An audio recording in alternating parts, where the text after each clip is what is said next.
I wanted to have my own web series, so here it is. Does she know how much I love her? Does she know how much I care? Does she know how much I miss her when I'm not there? There is no one in the world as beautiful as she. How did I live without my HD TV? Time Warner's cable service is mostly decent, but the prices are higher than a fiddler on the roof. And rather than lower their fees to build their customer base, they raise their fees, lose their customers, and charge the remaining few of us a fortune. But sadly, me without cable is like Annie without Daddy $4. To lower my rate, I found I could price fix for 2 years, but that only included the digital channels and the cable modem. So the DVR, the premium channels, and the taxes and fees kept going up individually 50 cents at a time, meaning every few months my bill was a few dollars more. I was so infuriated I called to cancel Showtime, but then they said, why not have Showtime free for a year? I was happier than Dwight when he became acting office manager. Another thing that is outrageous is when you make an appointment, they give you a 4-hour time slot so you don't know when to shower because you don't want to be dripping wet when they arrive. A couple weeks ago my cable modem was dying and they said they would come 2 to 6. Thankfully they came at 2:15 and that was great, but then at 5:45 I got a call saying they were on their way even though they had already been there. It was kind of like the TNG episode Cause and Effect. The worst thing Time Warner ever did was replace the DVR interface in August 2009.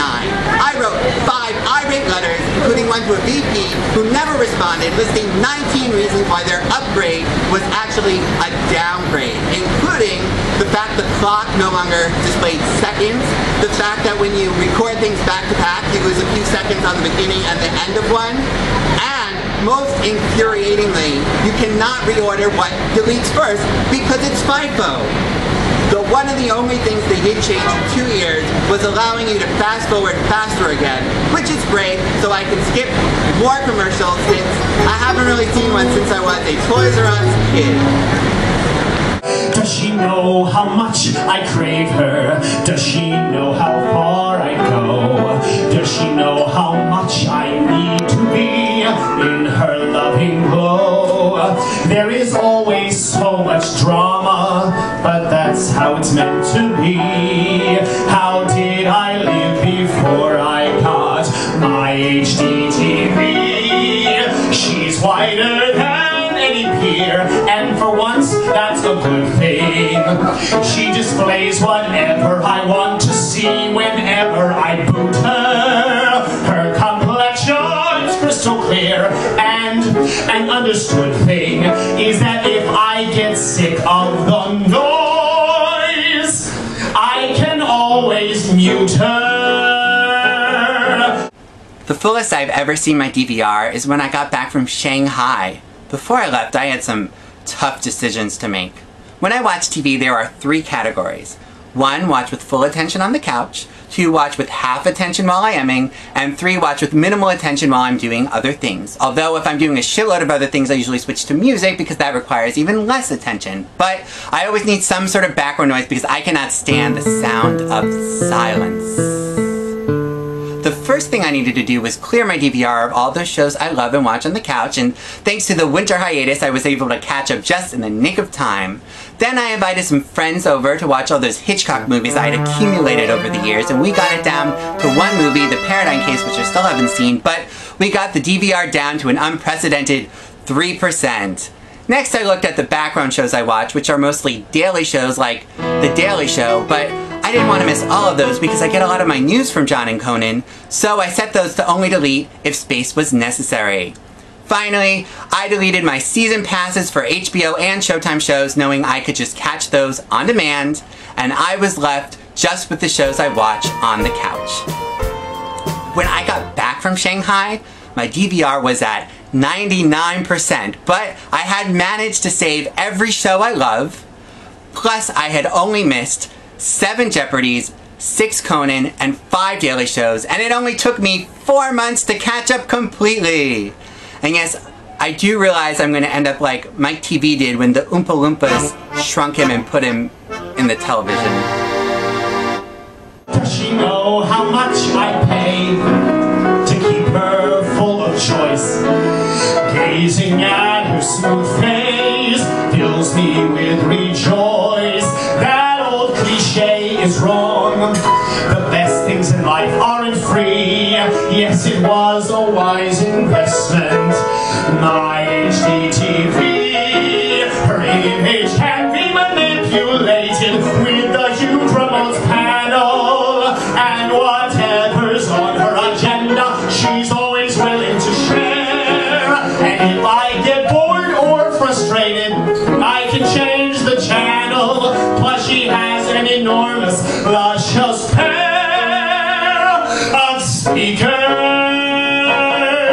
In other price-gouging entertainment news, movie prices have inflated more than Castle's ego.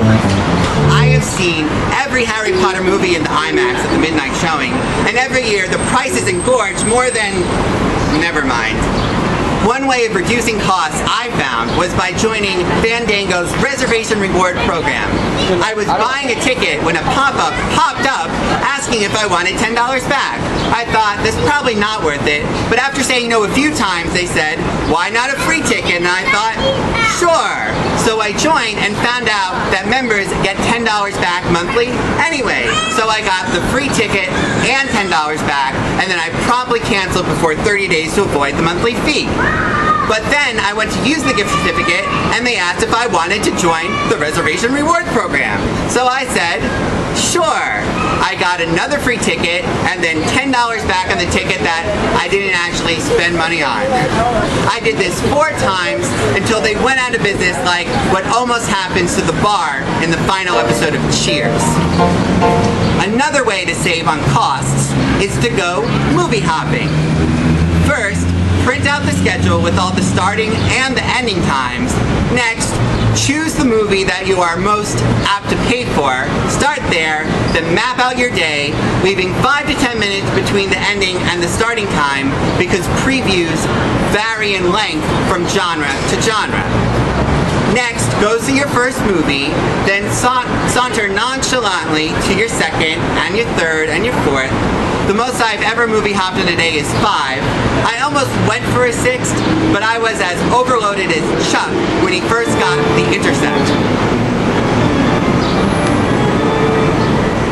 She is better than a girlfriend. She's better than a wife.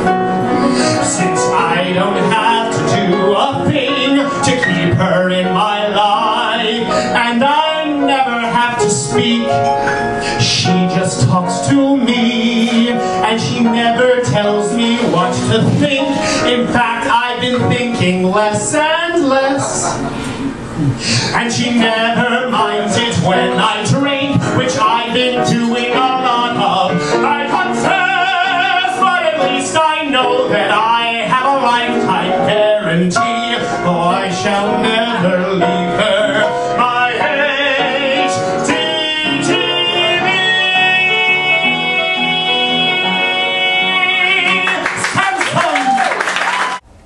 Today's moral is it's important to distract yourself with entertainment options sometimes.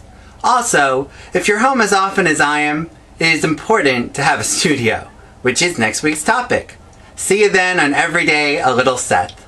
I wanted to have my own way.